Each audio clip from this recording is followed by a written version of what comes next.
with your host, Mark Conklin.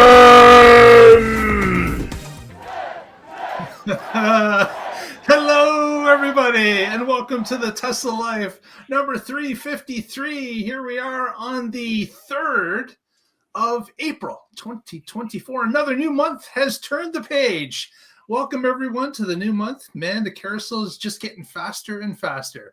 With that, I want to introduce our special guest tonight. We have Mr. Brian White joining us from Futuraza. How are you today, sir?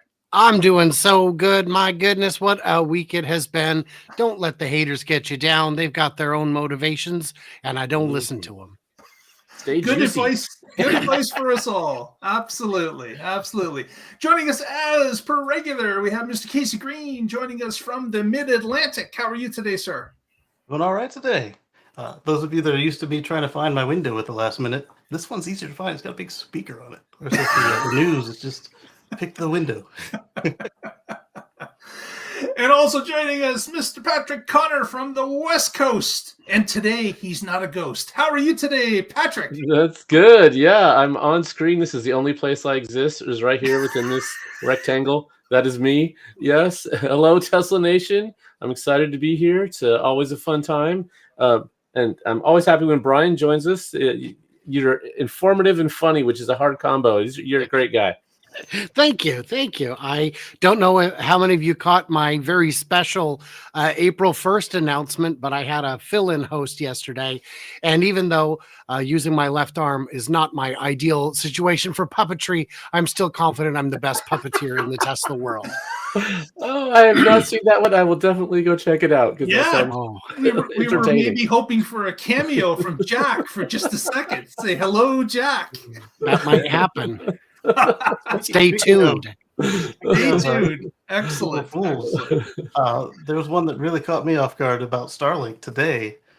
There's like this newsletter I'm subscribed to, and they talked about Starlink. I was like, "Oh, this is really exciting!" And then they got to the part about Neuralink. I said, "Wait a minute, did this newsletter come out late?"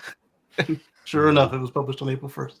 Oh, yeah, you gotta watch the April 1st stories. I've been caught before. Yep. And sometimes you read them the next day, and you think, "Oh, April Fool's is over," but no, pay attention. I was like, "Oh, this is too good." Exactly. Too good to be true is absolutely correct. Well, let's get to it. We got a bunch of news, and we're going to start it off with some numbers. Patrick's got some information for us this week. I do. Yes. So you might have heard this, that Tesla came out with their Q1 results, and it was not their best quarter ever, and so the world is doomed.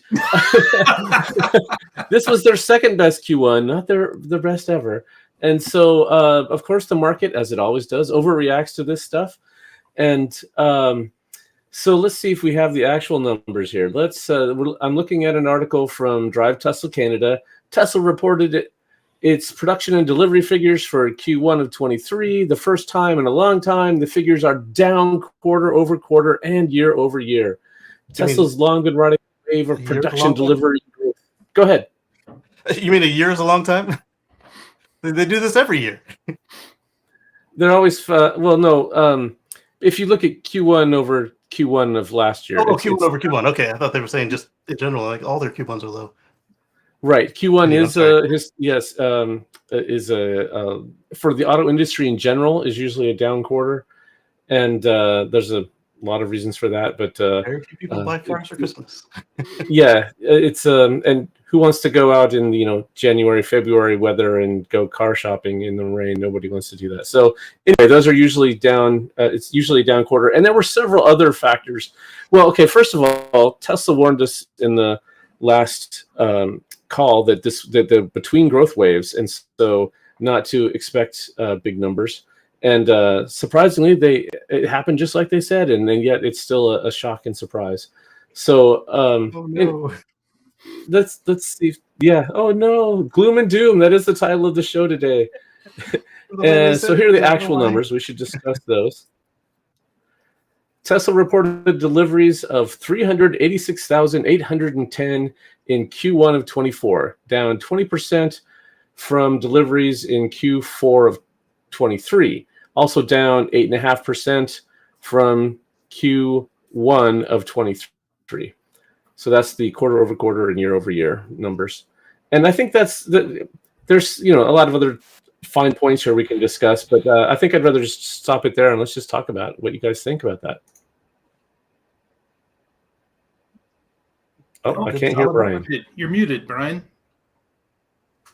I will start by saying that while many analysts may have been shocked, dismayed, caught off guard, I don't know how, because I was within 0.36% on my production estimate, because I watch these things. I keep my ear to the ground. I know what's going on in the factories better than most of the people who work in these factories. The delivery miss was a little more of a surprise, but there are reasons why it makes sense. Some of their most popular models are demand constrained. The refresh Model 3 is demand constrained. The Cybertruck is demand constrained. German manufacturers sold more this quarter. They're up. Why isn't because Tesla's factory in Germany was unexpectedly shut down, first by a parts shortage and then by eco-terrorists. So come on, what do you expect? Significant. Yes, and while BYD was similarly impacted by a prolonged Chinese New Year, their numbers are also not looking good. And so Tesla's biggest factor being from there. And with the Suez Canal closed, more ships are in transit for longer. Right. So that makes up most of it. By my estimation, Tesla's still at 26 days of inventory, which is a big jump from last quarter, but it's still lower than Toyota by a third. And Toyota is the second best in the industry. So is the sky falling? Maybe. You also have to consider that every showroom now has Model 3s on display that weren't there before, and Cybertrucks in as many as they can. A bunch of those are inventory that is unsold. They don't just have cajillions of cars. They wouldn't have a place to store them. The sky, I apologize for pushing back so aggressively, does not appear to be falling to me. Yeah, you were less than 0.5% off in your estimate. This is why we don't let him play our estimate game, guys. Yeah, 1,571 cars I missed by, making it my second or third best. I don't know. I think I might have been within 0.2% a couple times. And and I also missed by 91 cars once. So I was pretty proud of that. Cool. You obviously know this stuff like the back of your hand. I want to just understand a term, and I think it's just my ignorance here. You said demand constrained. I assumed that it's production constrained. I said it backwards. Cybertruck and Model 3 are supply constrained. There's unlimited demand. They can't get them out the door quick enough. I said it backwards. And you know what I could share with you, because just as a little reward for people who would like to know, would you like to hear the metric that I am using to dial in? I've got some weird metrics. I've counted heat exchangers running on the roof and compared it to weather patterns. The 7-story tall press in Fremont is so large and so heavy that it can be picked up by a seismometer across the bay by the USGS. So I've been digging into that data because it's publicly available to understand a not a number, but a plus or minus on production quarter by quarter from Fremont, because there's no other way to get information out of Fremont than to literally keep your ear to the ground. Wow, that's hilarious! Quite literally. So I've never said that on my channel, but they're actually counting the seismic noises of that 7-story tall press punching out parts. It shows up as a tremor. Apparently the factory, I learned on the tour that the factory had gotten a call from USGS to say, hey, this looks like it's coming from you. Anything we should know about? Should we be worried? And they said, no, we just own the largest stamping machine in North America, and the soil transmits it nicely across the bay. It literally shakes the earth. This isn't the one that they strong armed GM Toyota for, is it? This is a replacement. It's that factory, but this piece of equipment they got on a fire sale because the company that made the stamping press was going out of business.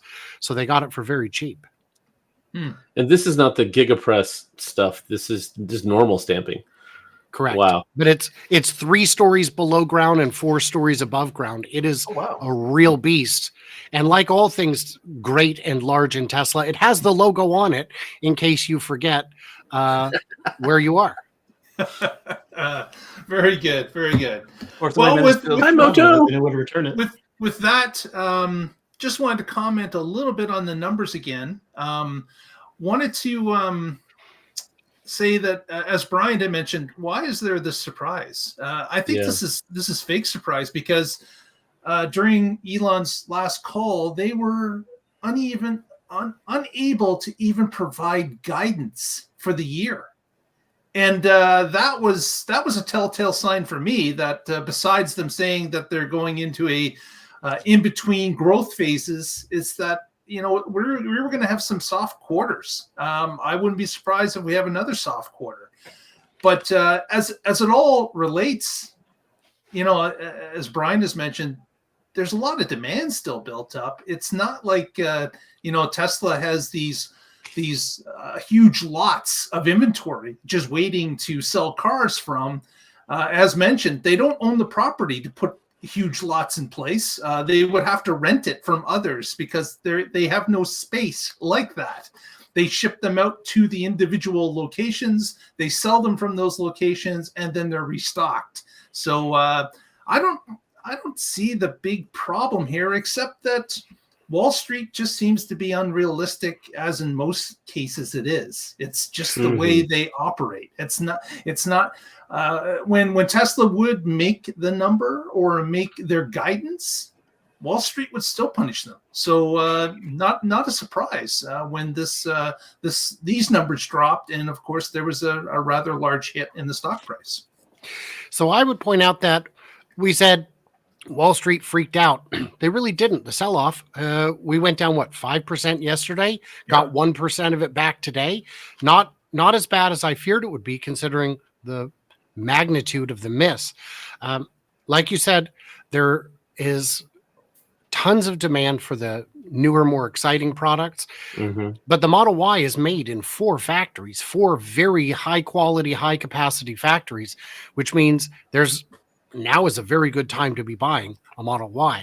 And when you pointed out that Elon declined to give guidance for the year, if you look normally in a quarter, there's 10, 15, 20, 30 of us making estimates of what we believe production and or deliveries will be. And this quarter, there was something like 8.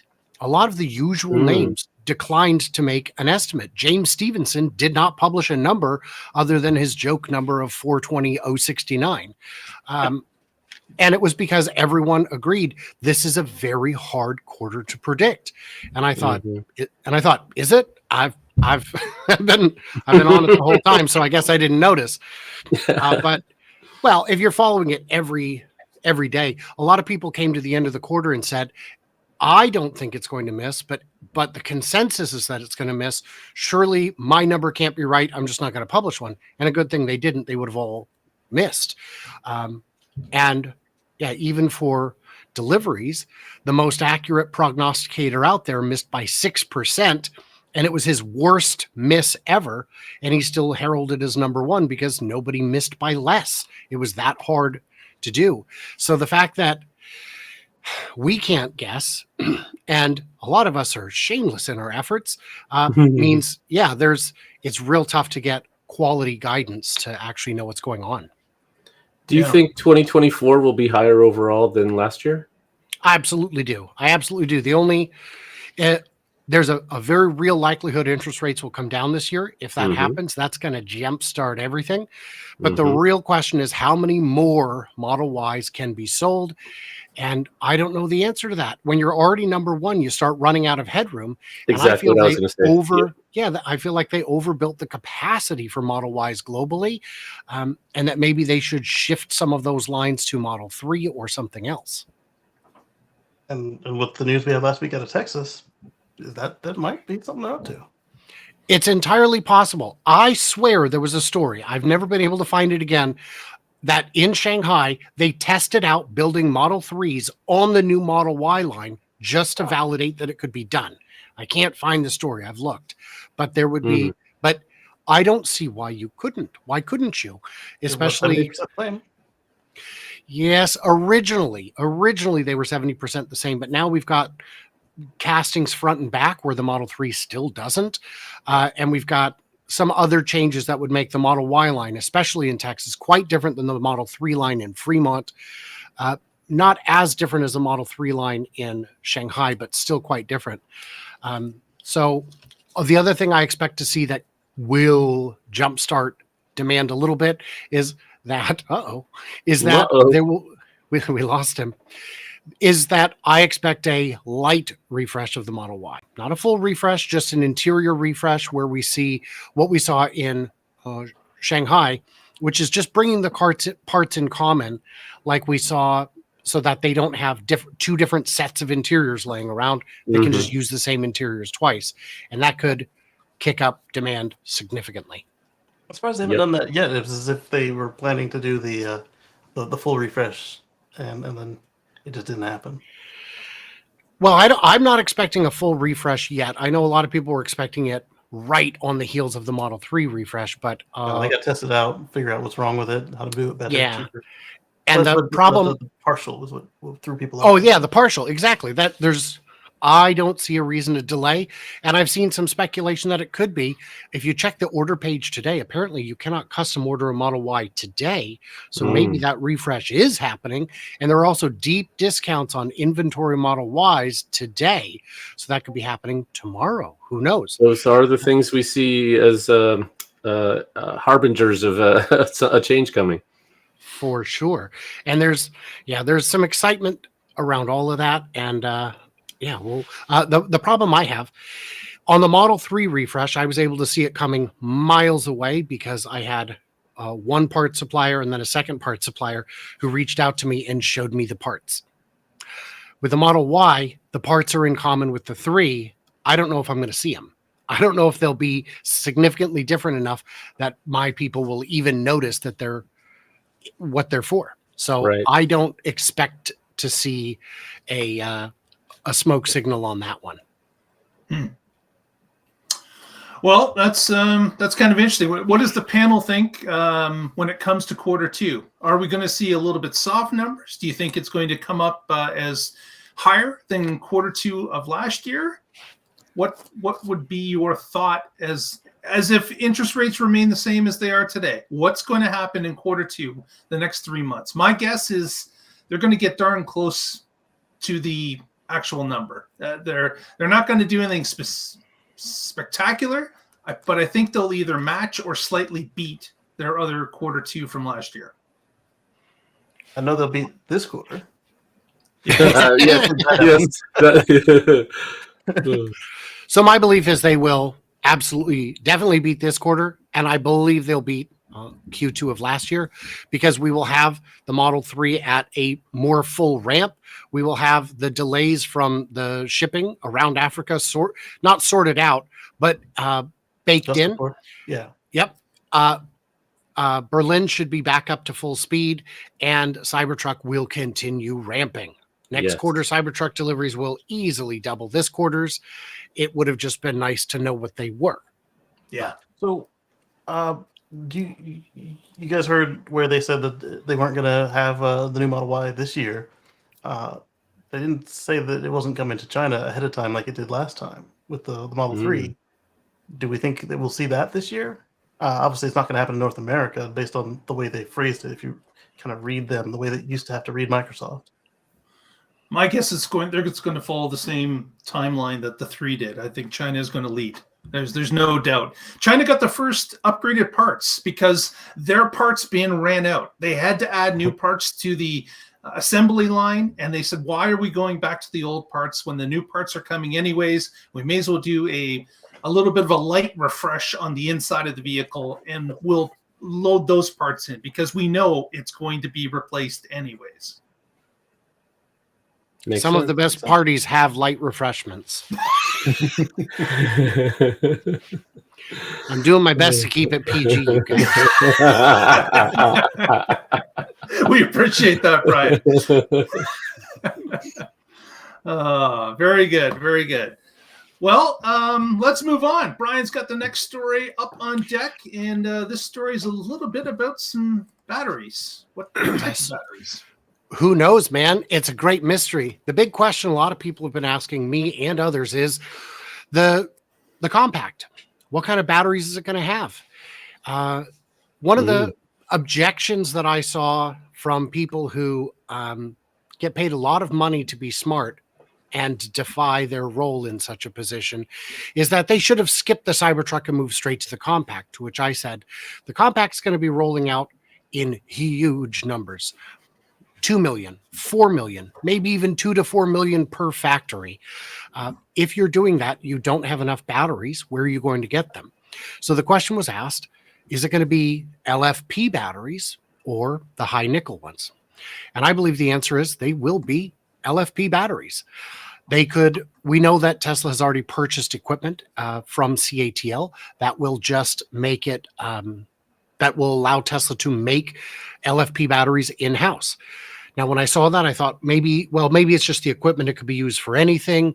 Maybe this is something different. Then we saw an official press release from CATL. They are in partnership with Tesla to manufacture LFP batteries on the CATL equipment in the US.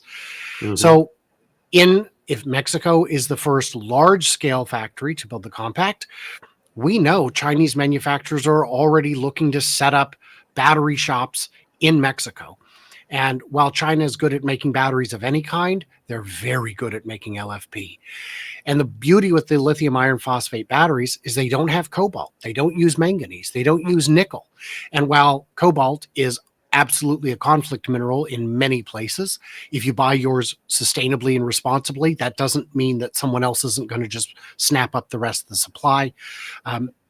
But this has none of that. This is all abundant, easily sourced, affordable elements.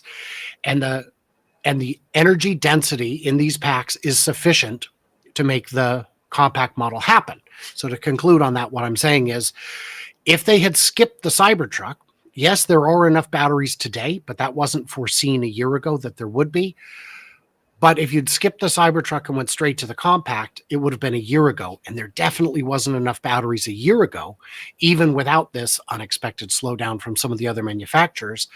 Every vehicle they've made since forever is a stepping stone in the direction of unboxed. The S was overly complicated. The 3 originally was called, then they got the castings. Then they started putting the seats onto a structural battery pack.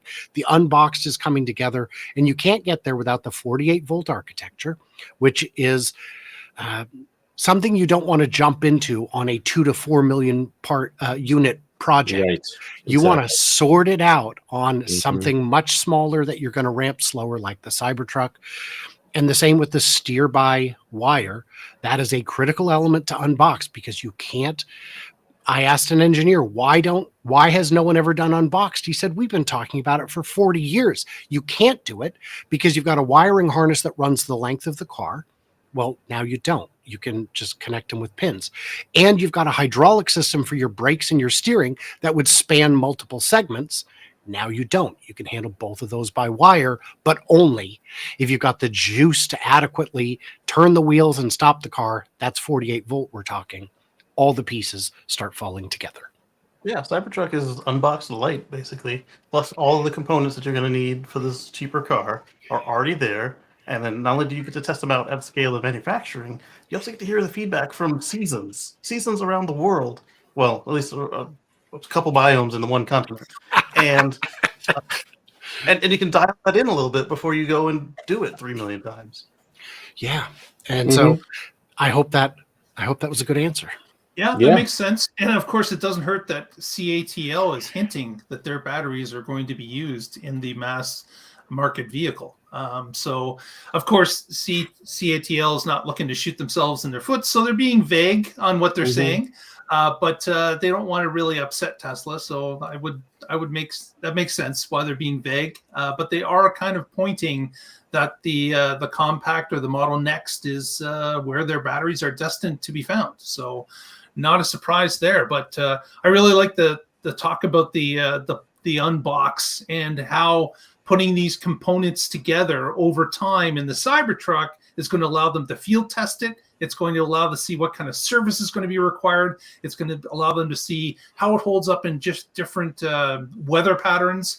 And it will allow them to make a better decision when it comes to start, placing 2, 3, 4 million vehicles in play instead of them all just getting a brand new 48-volt system and crossing your fingers and hoping that everything goes to plan. Yeah, this is a nice way to gradually move the entire industry to these new technologies, and then all their suppliers will be ready to go when they need them in high volume for the ModelNext. Exactly. And I wouldn't be surprised, the question about batteries, if they have a standard range and an extended range and they have different battery chemistries in those, just because they're going to need every damn battery they can get their hands on. So if you have different chemistry options, that helps. Absolutely. And I think they'd be crazy not to. We've seen they're buying from all the big players, Panasonic, CATL, BYD, LG. And making their own. So they're absolutely taking all of the above approach and using every form factor apart from pouches, thankfully. So that's good. Yeah. They might not even do it on purpose. They might literally be looking down the barrel of the end of a quarter and say, hey, we've got these extra Cybertruck batteries. Let's shove them in ModelNext. and then you'll have a long range. Software limited. Yeah. They wouldn't even have software limited. Just people would eat it. Another thing to keep in mind is that with these batteries being produced at, say, Giga Nevada, you are then going to unlock the, of course, the tax credit in the United States. So that is going to be a huge win. Imagine putting out a car that's not only in the price range of $25,000 US to start, but to be able to take off another $7,500 off of that.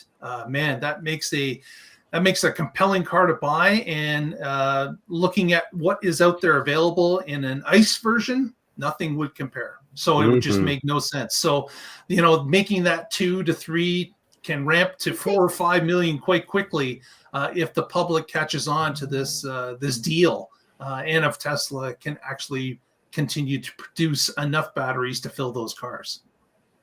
So interesting. And when we're speaking of numbers, I guess the next story to touch upon is, of course, the 6 million number, which Tesla announced through their Twitter feed. I think we've got a photo here that we can share on that. A $6 million man? Yes, the $6 million man. That's a bargain for a government program. We've got the 6 million vehicles produced. Nice. So we've been tracking how long it's taken them to go to each next milestone of 1 million vehicles. And Sawyer Merritt actually had produced a little chart that we grabbed from his Twitter feed. And you can now see that first million took 12 years, second 15 months, third 10 months, fourth million took 7 months, fifth million 6.5 months, and most recently 5 to 6 it took another 6.5 months. So looking at this number or this set of numbers, you can see that we're starting to get constrained on production. Plateau. Yeah, we've gotten to the point where the existing lines they have, the existing factories that are open, has gotten us to this point, and it hasn't really changed from the last million jump. So, yeah, that's some interesting information there. That we are heading in that direction. It is a little bit maxed out at this point, but as mentioned, these other lines are starting to pick up. Cybertruck is ramping. We've got the ability, of course, to add different lines, certainly in Texas. The place is cavernous. It's got a lot of room to build other things. And of Model course, 3 still isn't cast. Yeah. And that surprises me. We saw But that. We saw that picture last week about 5 Model 3s at Giga Texas parking lot.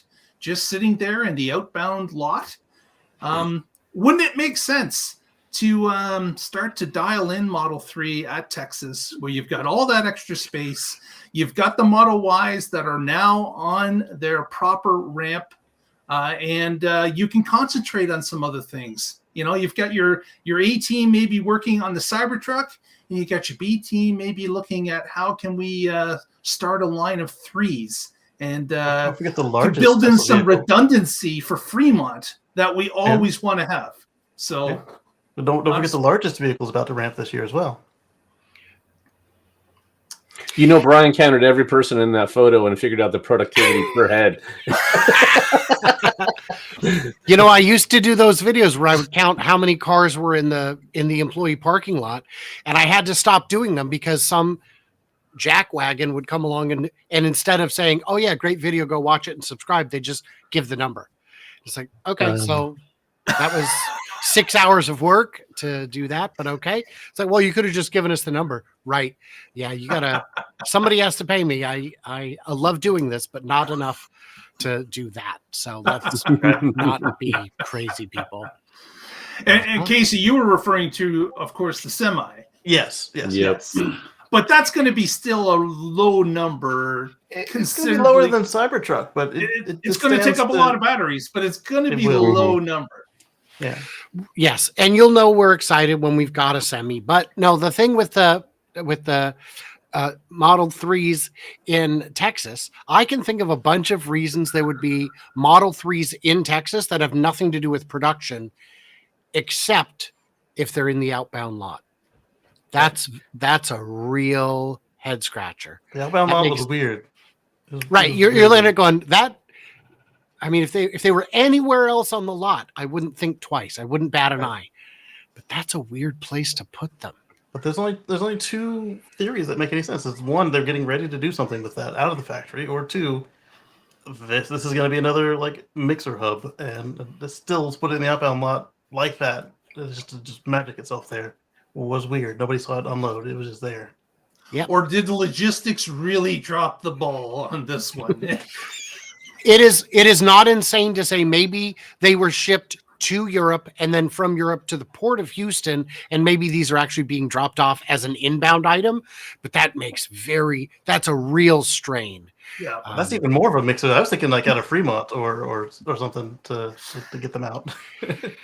It doesn't. No part of it makes sense. Yeah, exactly. So we'll have to keep our eye on it. If the 3 line is maybe spooling up, I think there will be some more telltale signs as time goes along. Oh, yeah. Because of course, nobody can swat away that many drones flying over Texas constantly. That's what. Worth noting, Texas is the only location that still allows drone flyovers. Zangler in Nevada was issued a criminal trespass notice, like from the sheriff's department, for flying over there. Wuwa and Jason Yang are no longer allowed to fly anywhere close to Giga Shanghai, not even outside the perimeter. Though I think one of them, Wuwa, still does a bit, but he has lost. I think Jason Yang said, "I'm done. I've lost 2 drones. I can't afford this," and it's very frustrating. And Berlin, of course, has to stay outside the perimeter, and so Texas is the only place where they're not openly hostile to the drone pilots. Yeah, Thought we were like unlimited free speech warriors. We were. Those times are over. Yep. Were they even here? Mm-hmm. Next, let's talk a little bit about advertising. And we touched upon this last week as well, but we got some numbers out from Tesla, and they indicate that in 2023, a whopping $6.5 million was spent on advertising for the entire year. That is a phenomenal amount of advertising, let me tell you. But on a serious note, dirt cheap for a car company. That's a rounding error on change that they use for lunches. Like, I cannot see how that. Like Elon had said, they were going to go very lightly into it. They would try a few avenues. We saw the evidence of that. We saw some some airport advertisements. We saw the Cybertruck with a trailer and the Model Y in a box. We saw, of course, we saw YouTube ads. We've seen ads that come up on Google, but real light.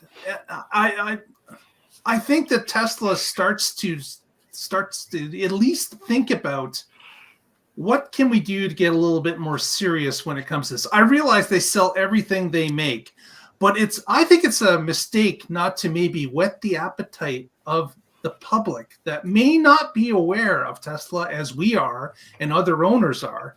I think it would be good just to start whetting the appetite of people out there and spending a little bit more money on targeted items that would bring in crowds that are not familiar with Tesla as a whole at this point. So do you know what GM spends on advertising? Yeah. Yeah. It's about what, 100 times more than that? 3.6 billion last year, down from 4 billion the year before. Yeah, 1,000 times. So they have some room there to spend on advertising without I'm not having to drop saying the prices on everything. Yeah, I'm not saying spend 3.6 billion. No, I'm not saying even. 6.5 billion is not a pilot test. 6.5, yeah. 6.5 million. Yeah. Million is not even. They might spend that on luncheons and mailers for like a targeted couple of events, like a worldwide ride and drive or something. Bonkers. I can just see one of those interns at the post office going, "Can I buy 400,000 stamps, please?" But yeah, there's a happy medium. I'm not suggesting they should spend $1 billion in advertising. I'm saying maybe we should up that game by 10 times and spend $65 million this year. We should look at some targeted things. We should actually make sure the advertising is doing some good and spend that type of money to push it forward. Whet the appetite. We're not trying to get the entire world interested in buying a Model 3 or Y because, of course, they can't make that many. But what they want to do is just kind of start the education out there, because we know a mass market vehicle, a ModelNext, is coming at some point. And that's how I got involved. I looked at the S as an aspirational vehicle that I would love to have, but I knew damn well I wasn't going to spend $100,000 at that point to buy one. But when I heard that a Model 3 was coming, I was first in line. So that allowed me to, I followed the company. I watched it for 3 years. I put in my reservation early. I waited 26 months and I finally got my car. But, I think that introducing it to more people, I think, is a win for Tesla, and it isn't a bad thing. Tesla has so many very, very smart people, but they need to have some smart marketing people as well, because there's room for improvement. And $6.5 million tells me you're not being serious yet, and that these people are very much restricted.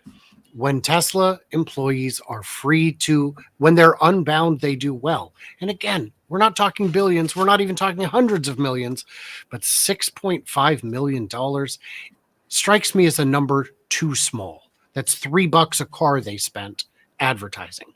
Get real. Yeah, I would agree. And the question then is that on ad buys, or is that the whole program, like including getting the car into that box, paying the driver? Don't know. Yeah.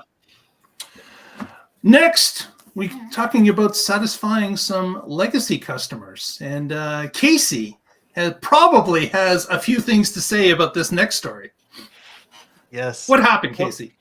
There's a gentleman out there a little bit more legacy than I. We're talking MCU1 with Hardware 3. Oh, that's not a good place to be, I tell you what. But Rohan Patel had managed to catch this fella's X-Post tweet and reassured us that while we are just 3% of the ownership, that they haven't forgotten us, and they are continuing to work laboriously to get us on board. And that was they said they'd be working through Easter. And Do you believe him, Casey? all I want to say is that without those 3%, you wouldn't be able to give your free month trial to some people who didn't spend the money on it. And that wasn't my take on it. That was some Model 3 owners who are being treated like us legacy folks, even though you guys have the exact same car. There's no exact reason to be skipping over them. But you know how it feels now. A little salty. But Misery loves company, doesn't it? Yes. It does. But eventually the Cybertruck owners are going to be in this same boat as ModelNext is sitting there getting all the cool stuff and getting it for next to free. And they'd be like, well, I paid over for this. I paid 120 grand for this Beast Foundation series, and they get this before us. And Tesla will be like, yeah, they're 90% of our new customers, so that's where we put our focus. Yeah. Well, and I've never had Summon or Smart Summon, and my car is an October 23 build, and I just got version 12 less than a week ago. So, it was a week ago, wasn't it, Mark? He got to hear me say, I have to go soon. I have to drive. But I am sure that there is a reason that we don't know, but because they haven't unified their code base enough yet. I think like Patrick and I were talking about the other day, they really should be able to just consider these things to be apps on top of some sort of common, and they may not have the resources to make it that way yet, but eventually these things should just be apps running on top of some sort of common Tesla OS that just runs on all the different hardware, and that would make it so much more simple. I would say that Tesla's really dropped the ball on this, and they have for a while. At least on the communication. They need to recognize that this is a group of people that have paid for this over a period of time, that were instrumental in having that amount of success. And it was the early adopters that really propelled this and started the ball rolling. So it pains me to watch some people that have paid for FSD and they're not going to get it. They're just not going to in any timely fashion. When 7-year-old cars have never seen it, and they paid for it. There are totaled cars Them too. And that's the thing, is we're talking early adopters spending huge money to get the latest, greatest. Do you think they're going to sit on that car for 10, 12, 15 years? No, they upgraded 2 years later and never got it.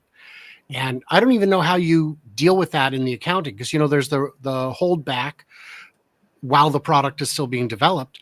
When those cars are totaled, does Tesla know about it and say, oh, well, I guess I'll count 100% of that one? I bet they do. I bet they do. I bet that there's some way, there's some log that when they get information on a VIN number that's been totaled, they put it in the books and claim that money. Any company would. Like, I understand why they would do it. It's just that it's kind of crummy the way that this has worked out for people that have put this type of money into it and were promised something that they didn't get. I get that some of these people are affluent, and some of them buy their cars every 3 years. And that 3% number, of course, has been shrinking and shrinking and shrinking because it's been such a long period of time that many people have left. Patrick, for example, got rid of his Model X at one point, moved into a Model Y. So that type of movement is happening. And I understand that it's going to be hardware.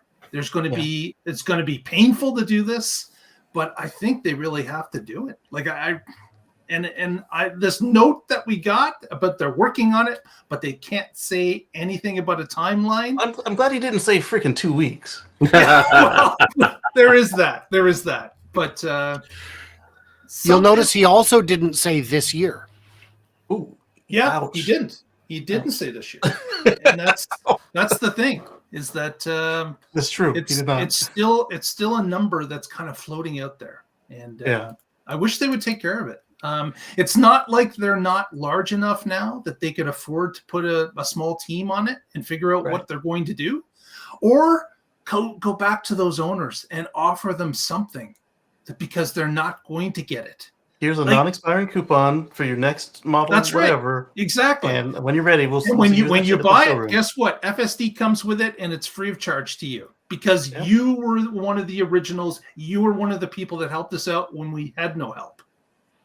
And you mentioned that's Asplin. 101. It's like 15 grand was the high price. 15 to 12, anywhere from $5,000 to $12,000. I know some people got away with 3,000, but we're talking like a handful of people managed to slip through for that. So anywhere from $5,000 to $15,000. It's noticeable. Yeah. Go ahead, Brian. I'm sorry. Cut you off. No, I was just saying that I agree. 101. That is the basic. That is what you got to do. Is if these people are your early adopters, they gave you money for nothing, for pure faith, and you're not going to let them carry it forward. The windows of transfer, I get it's a demand lever, but you need to just open it up. And what I'd like to see, and I think I've talked about this maybe with Mark, was set up, do a subscription base. Here's the new deal, you guys. It's $129 a month for 1 month only. But if you're in, you're locked. And if you stay in, it stays $129 no matter what the price is. If it goes higher, if it goes lower, obviously you get that. But as soon as you cancel, you're out. I like that scheme. Yeah, that would be fantastic. Because that would encourage you to keep your subscription and not just get it every summer for the summer road trips. Because if you drop it, then the price goes up. Well, you have to pay the new price now. But if you hold on to it, you've got it at that guaranteed price, and you're going to be paying them every month. A revenue stream was worth a lot compared to people coming and going. So Mark, you don't have FSD on your car, right? But now we've got the free 4-week trial. So you should, and it's available in Canada, right? I still don't get it because I don't even have autopilot.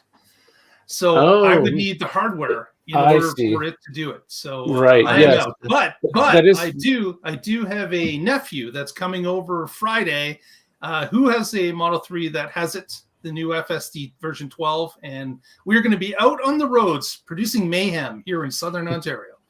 So Patrick's got a Y, Casey's got and a 3. Oh, and a 3. And Casey, you've got a Legacy X and a reservation for a foundation truck. And so Mark is the only one with a Cyber Quad Junior. That's neat. Yeah, so I assume because you don't have the cameras, right? It's got cameras. The 2018 came with an older version of the full self-driving computer, and so if you bought FSD, you got a free computer upgrade. So I got the computer upgrade to hardware 3 in my Model 3. And I got that for free because not for free. It came with my purchase of FSD. And and so where Mark did not buy FSD or not even autopilot, they're not going to give him a free computer upgrade just for a free trial. I'm stuck at level 2.5 for hardware. So and you mentioned the people who were cyclers. They didn't all cycle back into another Tesla, unfortunately. Some of them went off to Lucid and Rivian and that goes back to way Brian was talking about. If you treat them right, they will stay in the ecosystem. If you make them feel like trash, they will respond accordingly. Yeah, and if you want to upgrade and you have FSD and you bought it a long time ago, and they were offering these demand levers of a transfer, if I want to buy it and they're not offering a transfer, I'm not going to buy it. I'm going to wait until there's another transfer. So they're actually the lever goes both ways.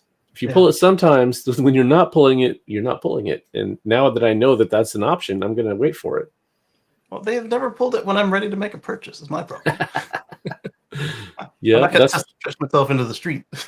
I bought my Y a couple months before you did, Brian, just because that was when they had the transfer available, and so I moved it from the 3 to the Y. Yeah, makes sense. Next, let's jump to Malibu. We had a private showing to private media where apparently the refreshed Model 3 Ludicrous mode was shown to a specific group of media. There were 6 or 7 of these cars there. We had a number of snapshots of people seeing them on the streets or lifting covers and taking pictures. And the Ludicrous badge was present on a few of them. Could be seen. The special wheels were there. We got pictures of the new seats. Of course, the front end that we've known for a long time as to what it looked like, was prevalent in all these vehicles. So Malibu, California, got this little impromptu press meeting. just a few people have been noticed as to who was there. They're all very tight-lipped, probably because they're under NDA at this point. Embargo And for a certain date. waiting for something to be released, waiting for a date to come along. But it looks at least like the Ludicrous is going to be released shortly. You don't hold a press event like that, have a whole bunch of people with test drives, video happening, for them not to do anything. They're probably waiting for a particular date and time when the NDA will stop, and then we will hear the release. Why is it so far out? Usually they're like, once that weekend of that stuff is over. Yeah. It generally goes real quick. They don't want people sitting on it because it increases the risk of leaks. Yep. And and Tesla doesn't always work that far in advance anyhow. They're incapable of it sometimes. Well, you remember the Plaid release? They scheduled it and then they had to reschedule it, and a lot of people had to rebook flights. That would be very frustrating if that had happened to one of us. I'd have been devastated. I can barely do the one ticket. You need me to do two? Yeah. So, They've got to do something special on 420. I would love to see them diversify their pool of journalists to include, more people. Just saying. Just saying. Yep. Bloggers, YouTubers. People who have dedicated years of their lives, 60 hours a week, week in, week out, who have been to every event without getting in, for the love of all that's holy, I beg of you, pretty please with a cherry on top. Stop being horrible is all I have. Oh my goodness. They're almost as bad as Apple with that little snooty, oh, you can't get in, or worse, somebody gets in, gets the ticket, they get there and they get bounced. That's terrible. Oof. I saw two people that happened to for the semi delivery event, Ryan from the Kilowatts, and the second one was, boy, I don't remember now. It might have been Jessica Kirsch, where they got all the way there. No, Jessica Kirsch didn't have a ticket. Maybe it was Omar, but they got all the way there and were told, nope, sorry, your ticket's been yoinked. And so that's real bad form. That is, when possible. Especially if you have a ticket, and then that happened to Galileo Russell too at one of the. That's who the second one was. Yeah, and of all people, come on. Oh, but I think Gally did get in. He managed to go live from the curb and get in. I went live until security got there, and I did. I did. Oh my goodness! I don't know if I should be associated with you if you're on the Tesla security watch list. Oh man, I don't know that guy. Yeah, well, if you remember, the last time Brian was on our show was near Christmas, and Brian had apparently found out where Tesla partygoers go to have their office Christmas party, and he learned a few things. So that's fun. Look out, Tesla. Brian's got your number.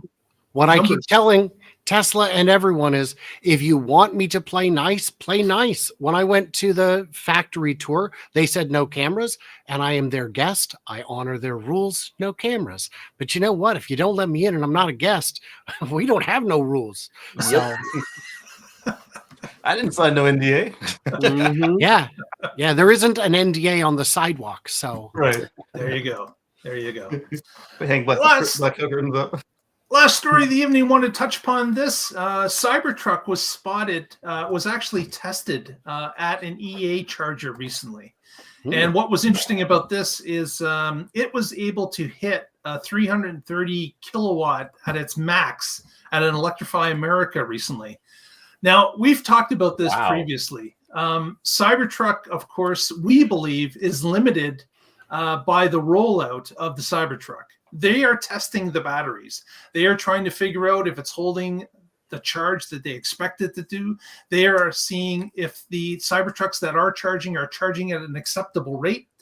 And they will, over time, I believe, start to unleash some of this ability to the Cybertruck. It's going to get faster. When the version 4s are actually producing version 4 power, Cybertrucks will partake in that and get faster. But this is someone that's got around the system and looked at a third-party charger and was able to show that, yeah, those batteries are capable of charging faster. Right now, they are being limited by Tesla. So those who have a Cybertruck or are waiting on one, you can almost guarantee that those charging times are going to get faster once Tesla gets their data and from the fleet and is able to accurately confirm the findings that they expect to see. I would have thought that the charge rate would have been limited by the BMS on board rather than the actual charging stand up. So I'm confused and curious how that comes to be. Anybody have a guess on that? It could be that they overlooked that possibility. Oh, sure. You would think that wouldn't be possible, but there are some that only work within a certain box and they're not thinking of what's outside the box, and that could have happened. It could be a different setting in the BMS depending on whether we're at supercharger or at home. I assume I'm not rate limited, because why would I be? There's no way I'm pulling that kind of juice at home. For reference, for those of you scoring along at home, 330 kilowatts is like 110 ovens on cooking a turkey. That's a lot of juice. The fact that they're able to pull that kind of juice out of a single handle is very impressive and almost concerning. It's not even what they promised. They promised 350. I suspect that part of why it worked is that the V4s don't really exist as V4s. They're V4 front ends to V3 back ends, and so you can't see it at home. But if you get the right adapter, there was a software update, because when Kyle tried this initially with the Tesla CCS adapter, it wouldn't go. It didn't handshake, and it just killed it. So there have been updates for Cybertruck since then. So and 330 versus 350, we're only talking another 15, 20 ovens. So exactly. But it's a lot of juice. It's very impressive, the engineering that's gone into this on all fronts. EA is finally catching up and getting their act together. It just literally came down to them facing an existential crisis and realizing if we don't get serious this second, it's over. Yeah. There was certainly some warning signs on the wall that was plain for everyone to see, that if you're not going to be serious in the charging game, you're going to be out of business, because with the introduction of the Tesla Supercharger network starting to open up, it's going to be game over for those that aren't serious about maintenance and uptime. Well, they were hoping to be bought out, is what it looked like, but that was not going to happen. They were a train wreck and an expensive one, hemorrhaging cash. Pass. I'm out. Yeah. And you had two things that made it clear this was going to happen. You have the all of their customers moving to join Tesla, except for Stellantis, and then you have the opening of the network to everybody else. And with that, that wasn't the other thing. The other thing was Tesla selling the V4 front end. Yes. And anybody who had the cash, basically. Mm-hmm. Yeah. Mm-hmm. Well, with that, gentlemen, I think we are going to put an end to tonight's show. We really appreciate Brian joining us. And of course, if you're out there and haven't seen Brian before, please join his Facebook channel. I'm sorry, his YouTube channel, Futuraza. You can also connect with him on Twitter X with that same extension. And Brian, any shout outs for the end of the show from you? Of course, April 28th, we've got the Oregon Electric Vehicle Association Ride and Drive event. We'll have speakers all day. I'll be there giving, I think, 2 presentations. It's going to be held at the Daimler Truck plant, Daimler Truck North America, on 4555 North Channel Avenue in Portland. There's going to be all kinds of different cars there. There's going to be all kinds of neat stuff to see. And who knows, Patrick might even be there. Is it in this rectangle? I don't know. That's the thing, is I'm still not convinced that he isn't a we will pretty recent AI. We will work on getting Patrick one of those hollow converters that can attach to his arm. There is a very real chance that within the next week I'm going to be have access to a Cybertruck for half a day to a day, and I would be in the Portland area. So I will reach out to you, Patrick, if I do, because maybe then you'll offer proof of life.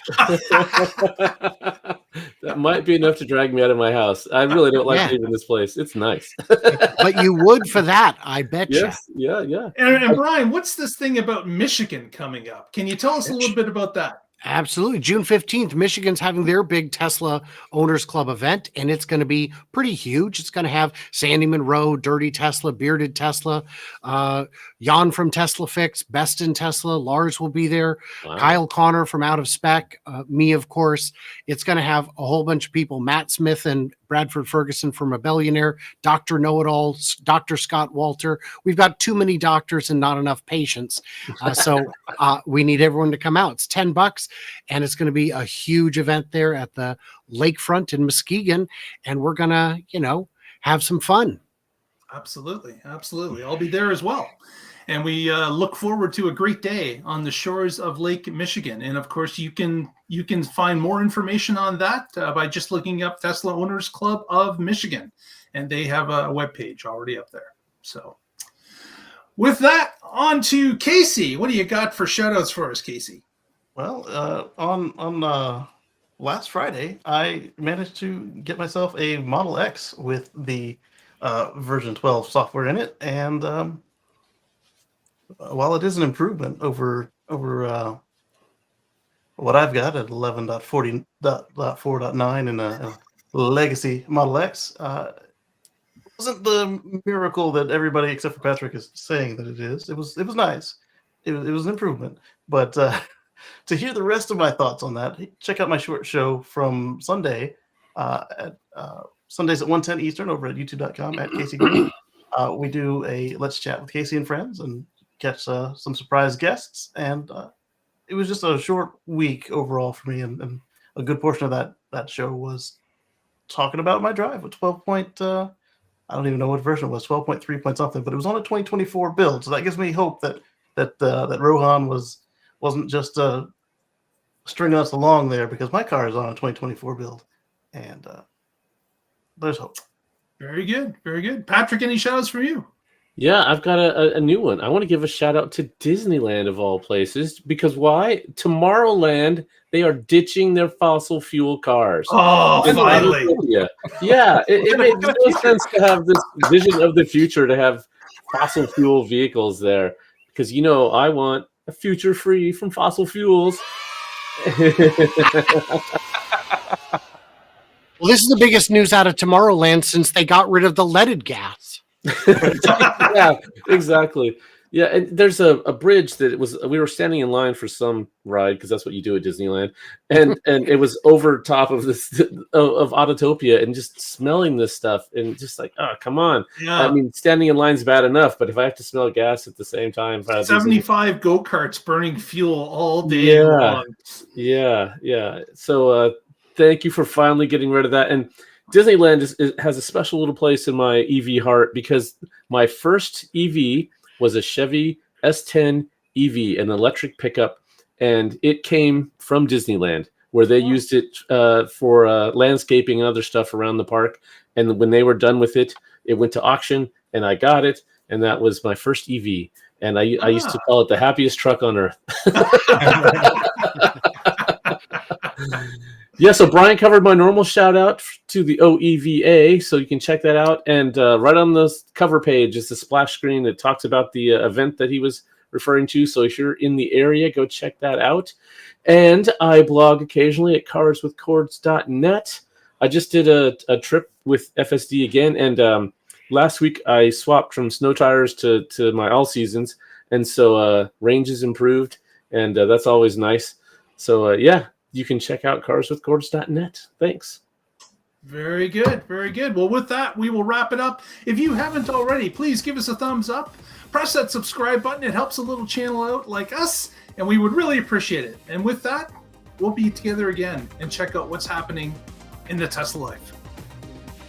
See you on Friday for Tesla Life Express. Stay positive. Test negative. Thank you, Lee Moon.